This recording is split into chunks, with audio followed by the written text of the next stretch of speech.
Hello everyone, welcome back to the channel. In this video, I will show you how to show and use Copilot in Microsoft PowerPoint in 2025. So if you don't see it on your application, I will explain how you can enable it.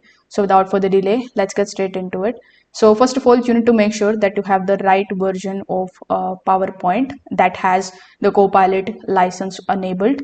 So Copilot in PowerPoint is only available with Microsoft 365 Business or Enterprise and an active Copilot license. So standalone Office versions don't support Copilot. Also, you need to ensure that your PowerPoint is fully updated to the latest version. You need to just open your PowerPoint app and then sign in with the help of your Microsoft 365 account for work or school account that has the Copilot access. If you are not signed in using a personal or the free account, Copilot won't appear. So once the Copilot option is enabled, you will find Copilot in the top right hand corner of the screen in your home tab. So you need to click on the Copilot icon to open the sidebar, and you can now give the prompts like create a presentation or summarize the slide, etc.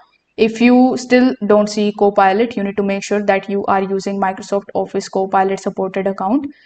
So here you need to make sure that you are using the right account. You can come at microsoft.com and sign in into your account to see which account you are using. You need to check that your admin to confirm Copilot is assigned to your license, and you can try updating your PowerPoint through the Microsoft 365 apps or Windows updates.